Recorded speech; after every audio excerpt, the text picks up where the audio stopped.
From the Stereo Sound Records Studios, your home for the best in unsigned and indie punk, rock, and metal. This is The Mosh Pit with your host, Wes Everett. Mondo trash you, hard times, that's life.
Welcome to the Mosh Pit. It's your host, Wes Everett. I am here with Paul of Stockhausen and the Amplified Riot. How you doing, man? Man, I'm doing all right. How about you, Wes? Doing good, doing good. So let's, before we get into everything, what have you been up to? What was the pandemic like for you? Was it a lot of writing? Was it a lot of downtime? It was both.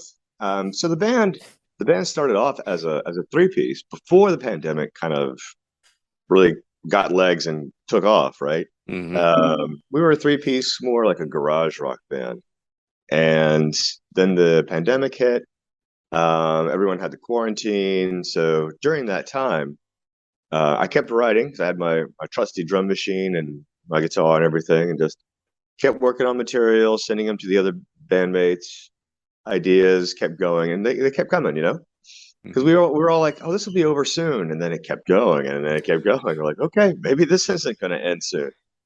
But nonetheless, kept on writing, and then once things kind of eased up and we were all able to kind of get back together and at least rehearse and whatnot, the other two members were now involved in other bands. And as you probably know, Wes, when you have an actual drummer, they're in like 17 different bands. So, that started again. It's like, oh, I'm now in like 4 bands now. I'm like, oh, great. Which I expect, it's part and parcel for being a musician. And we all got kind of busy with other projects, and I decided that, well, I've written all these songs on a drum machine, and I've been practicing with the drum machine. I think I'm just going to keep going. Let me see how this works. And bada boom, bada bing, here I am. There you go. There you go. Yeah. You got to do what you got to do, and it looks like you were just doing awesome things. I'm doing my best. I drew a lot of it, so I had to take the songs that we had written as a band and make some modifications and changes to them. Because now it's just me and a drum machine. So it's a Mhm. guitar, vocals, drum machine. So I had to make some modifications, but for the most part, they're pretty much as they were when we were working on them as a actual band. So yeah, so I guess in a way it was really helpful to kind of just focus and really fine tune a lot of material. But then it also gave me that sense of, well, fuck it, let's just see what happens, and that's exactly what I did. Um, I went and looked at other videos of other bands that used drum machines, like Sisters of Mercy or Big Black, and or like rap artists. A lot of hip hop and rap artists, and that's a really big thing here in Houston. There's a major hip hop scene. Hmm. So I kind of watched what they did. Like, it's just one guy and a sampler, or one guy and a drum machine and a sampler. I'm like, but they can do it, and they can get people like moving and doing stuff. And like, why can't I do that? So I thought I'd just give it a try, and that's what I kept on doing. Very cool, man. I like that. I like the adapt and overcome all the challenges. Right? Yeah, yeah. I like that. Now you're gearing up for a tour coming up. Mhm. Of course, by the time Yeah, this airs, it'll be mid tour. But let everybody know where they can find you. absolutely. So what I've done is I've taken my tour schedule, what I would normally do, doing like a full month of being on the road, and I've chopped it up into like 1 week or 10-day chunks over September, October, and November. So for October, I'll be in Madison, Wisconsin, Milwaukee, Chicago, Fort Wayne, Indiana, and then back to Texas, do Austin, Dallas, and Tyler, and then Houston again. But I'm using that time while I'm in Chicago or in the Chicago area to work on the next EP. And Wes, that's kind of like the interesting silver lining in all this, because it's just me.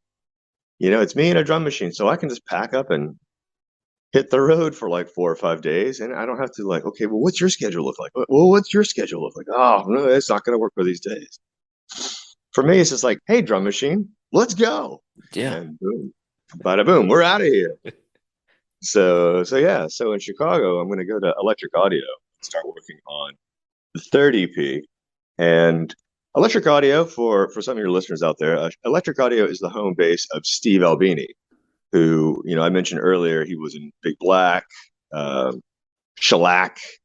He's the guy who produced In Utero. So big name, big guy, but a big influence on my musical career over the past 20 something years. So but I found this as an excellent opportunity, or actually, Wes, it's more an excuse. It's more of an excuse to go up there, see my hero, record in his studio, and just say, "Hey, man, you've been a big influence. Thank you."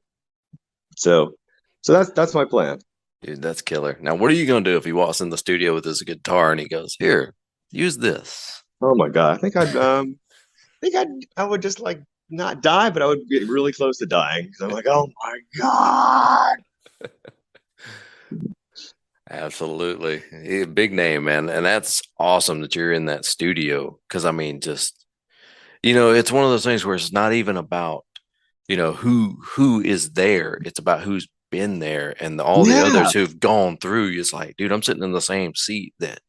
yeah.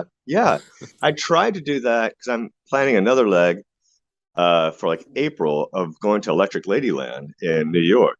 Ooh. But they're kind of expensive, and they're like, well, we're booked out until 2027. I'm like, oh my God. Okay. Never mind. 2027. I mean, relatively, it's not that far away. Yeah, that's true. That's true. Prince Grizzly, I keep on searching. I keep on searching for the one true soul. I keep on searching for the days out of gold. I keep on searching. I don't know it's damn hard to find. I guess it's easier to lay down and die. I keep on searching for the everlasting chain. I wanna get married, split up again. I keep on searching, but I don't know what I wanna find. I guess it's easier to lay down and die. I keep on searching.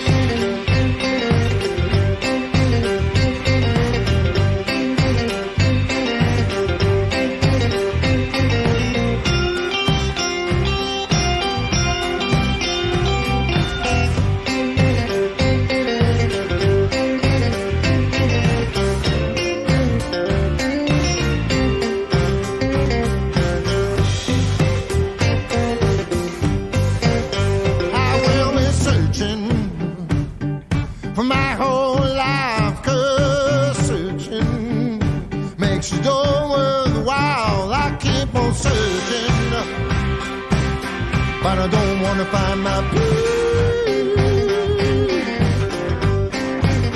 I guess it's easier to lay down and die.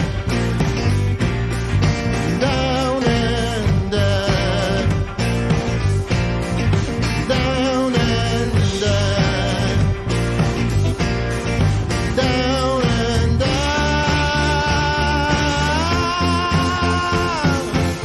I keep on searching. I keep on searching. I keep on searching. I keep on searching. I keep on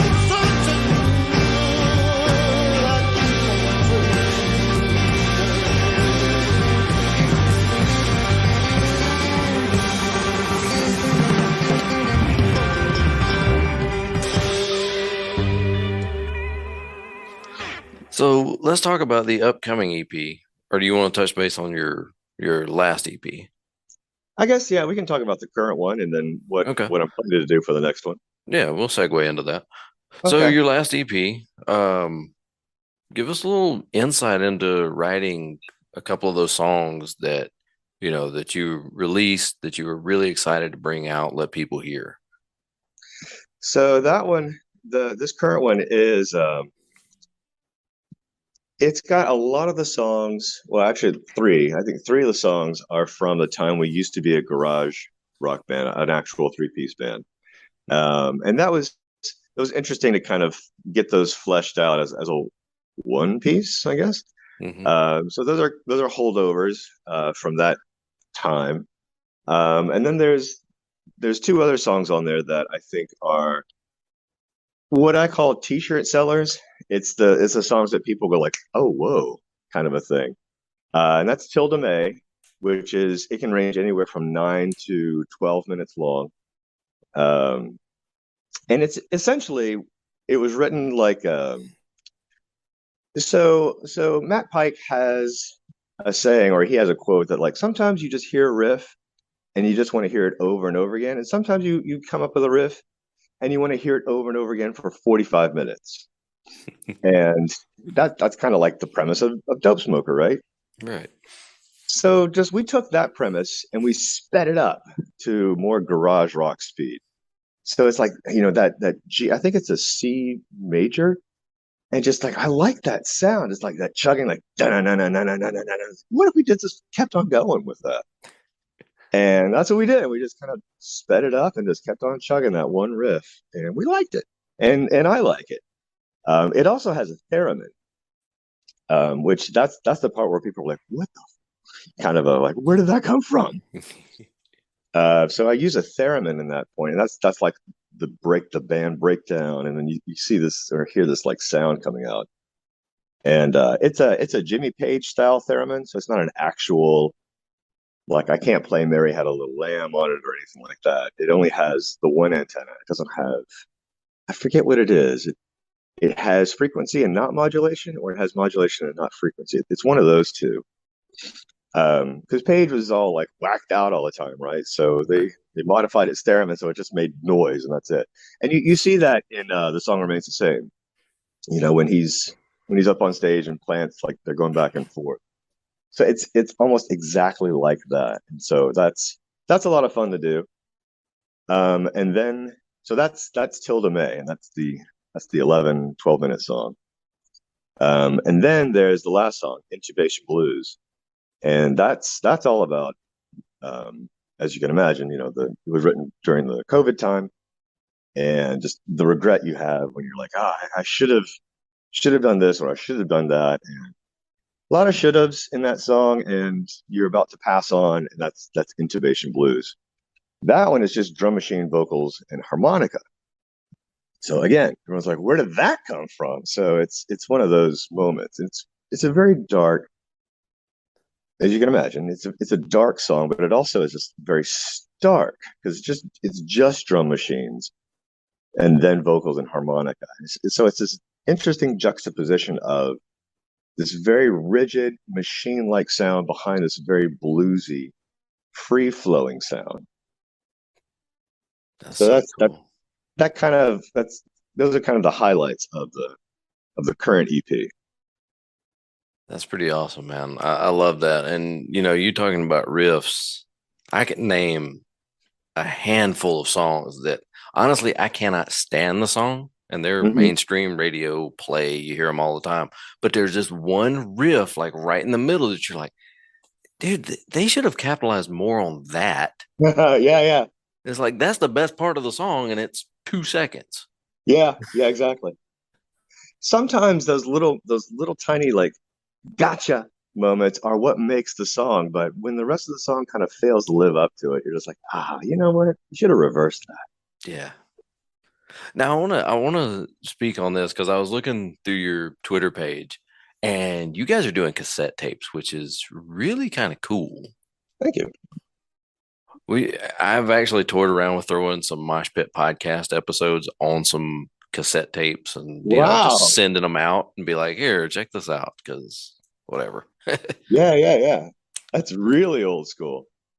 Dude, look, I'm not gonna lie to you. I still have seven double-sided cassette tape holders packed to the rim of cassette tapes. Wow. Okay, good. Yeah.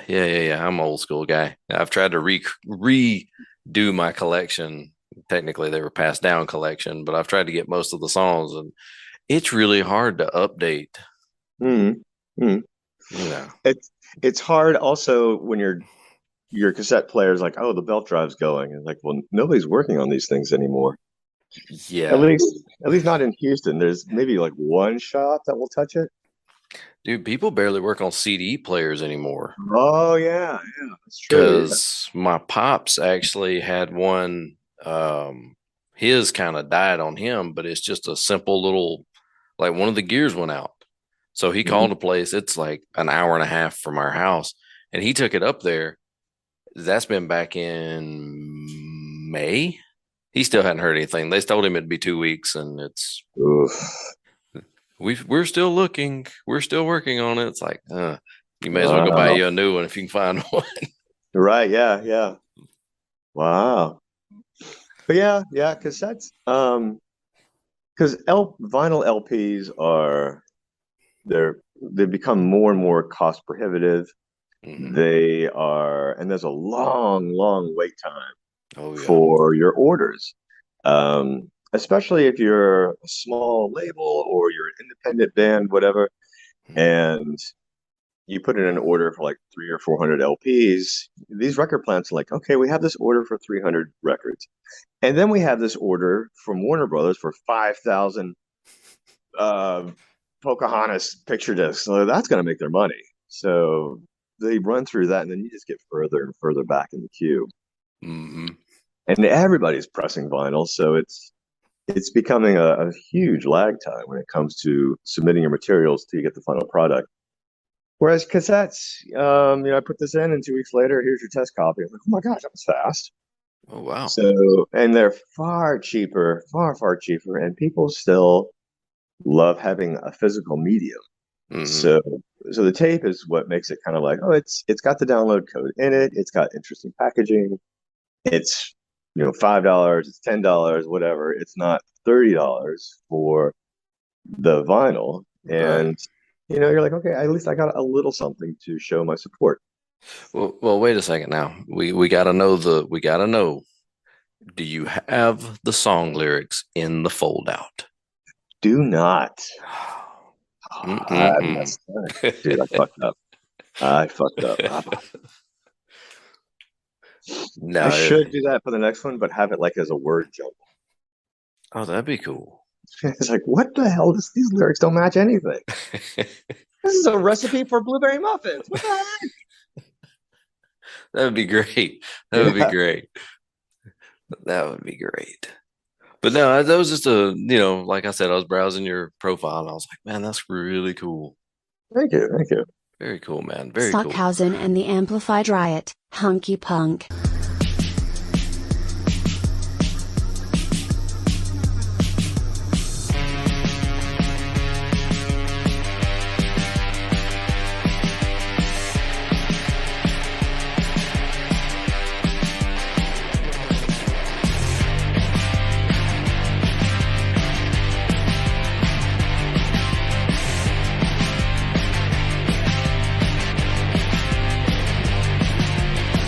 Stockhausen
let's talk about your three goals for the next 12 months.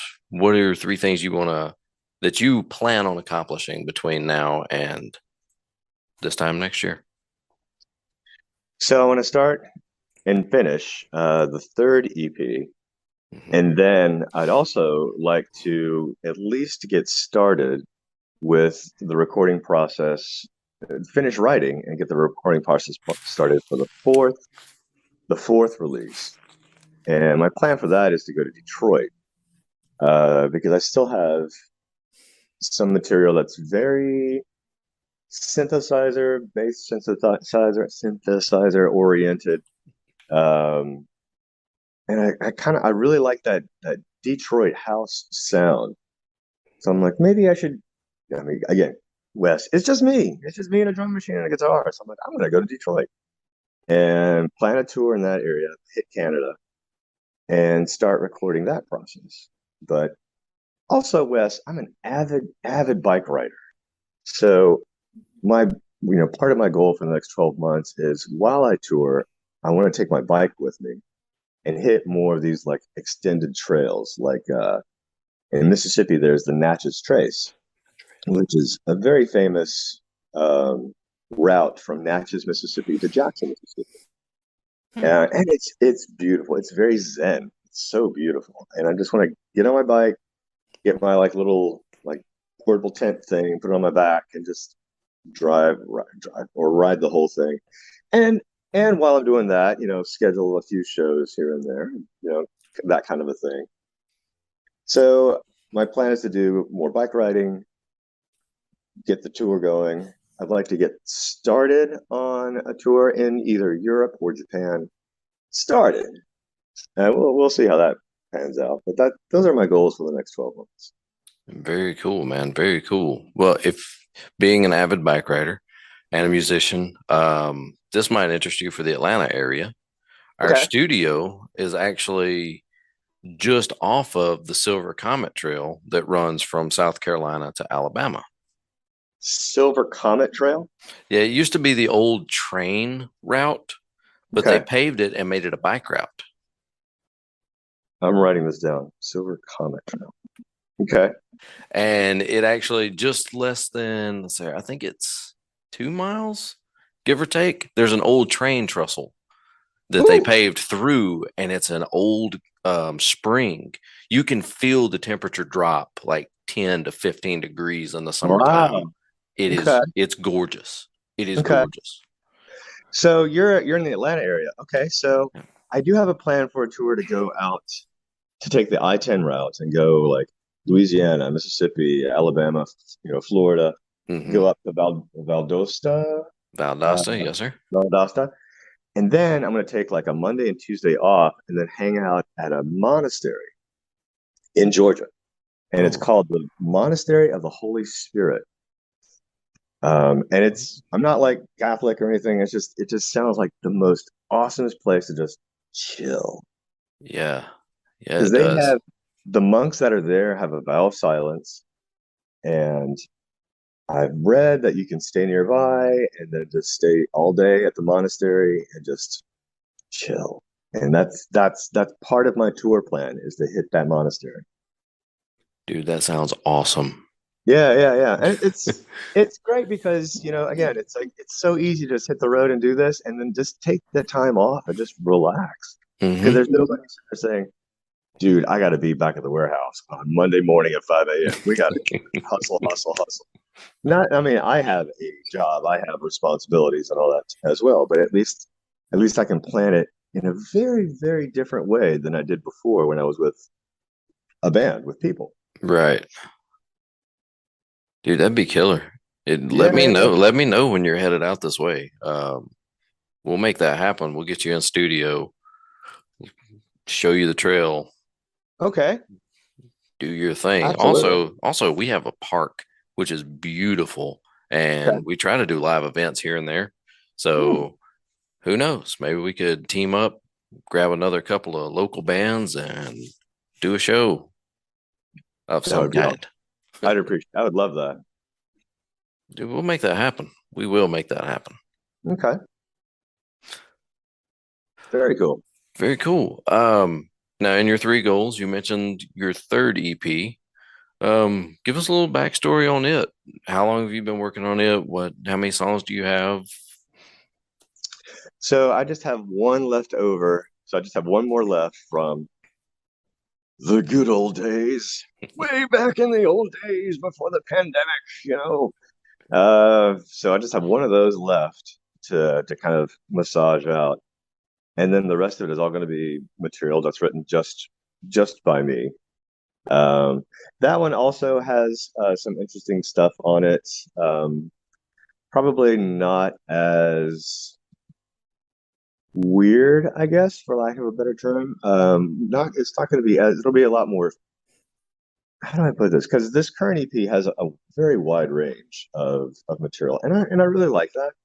But this one's going to be a little bit more straightforward. So, more rockin', more garage rocky style, more krautrock. So very metronomic, like very very metronomic. I've used some of that material now in the live sets just to kind of flesh it out. I've written a song about Euronymous, the guy who, and what was the other guy's name? Dead, I think, from Mayhem. I think so. So yeah. I've written a song about the band Mayhem and all the people that have died in the black metal scene. Called Death Trends in Black Metal. Because I really like black metal. It's that Norwegian death metal sound has like this really great like bite to it that just makes you just go, yeah, these guys live this, and I respect that a lot. So I wrote a song about that whole scene. So it's stuff like that, but it's going to be a little bit more straightforward. Not boring, I promise. Promise you, it's not going to be boring, but it's going to be a little bit more straightforward because it all kind of comes from like the same well at this point. There's only one that's going to be like, well, that's a little odd, but everything else kind of fits right in. Very cool, man. Definitely looking forward to that. Me too, definitely. Power Wolf, my will be done.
Do you have any advice for any bands trying to make a name for themselves?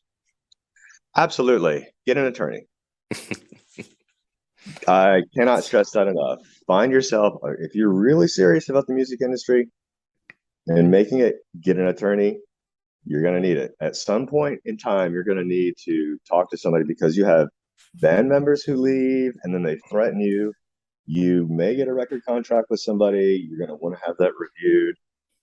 You may get a concert tour of some sort. You're going to want to have that contract reviewed for that, the Vans tour or whatever. It's always nice to have somebody on your side from a legal perspective.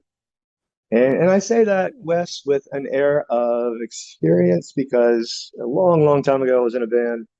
We got signed to a record label. We thought we were just like, we made it, kind of a thing. Mhm. And then we submitted material for a follow-up album. The label didn't like it. And we were like, well, that's too bad. And they were like, well, that's too bad for you. Did you read your contract? And we didn't. And we lost all of our rights. We lost and forfeited all of our, what is it called? Creative. Yeah, we lost everything. I mean, all the residuals that you Yeah. would get, not that we were banking or anything, but we lost all the rights to any future like money or income we would get from the sale of those albums and the distribution of those songs. All that was gone. So get an attorney. Get an attorney. And you don't have to like consult this attorney on a daily basis but find somebody, explain your situation to them. And then now you have somebody either on retainer or you have somebody that you can call and they will be familiar with you and they'll take your call and be like, okay, what have you done this time? Kind of a thing. Yep. Yep. That's really good advice too, because you do have to watch a lot of these labels and even studios.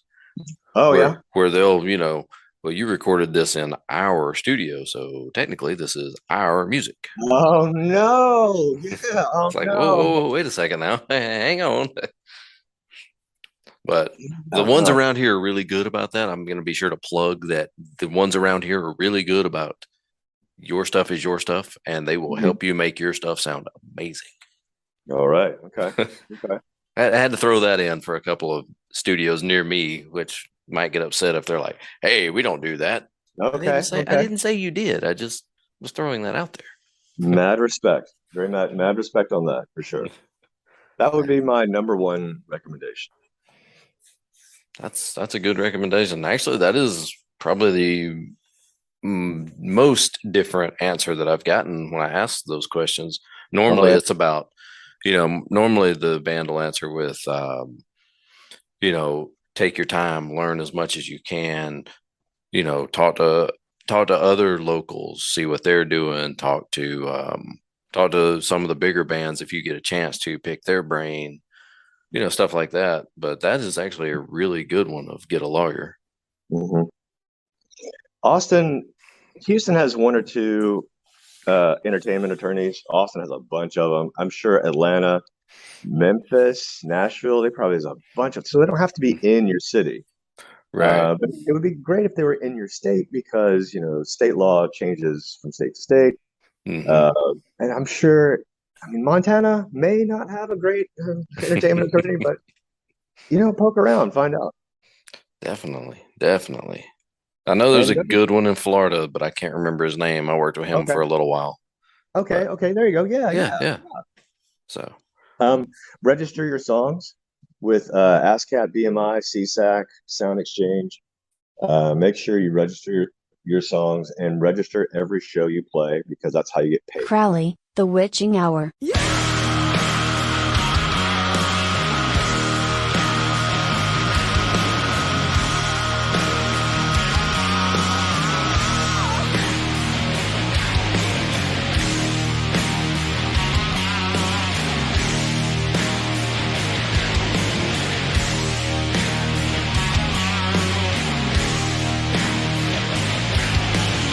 I'm not superstitious, but I'm cold.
Well, man, I appreciate you sitting in on this. I love, talking to you, learning about the music, learning about the backstory, and would love to do this again.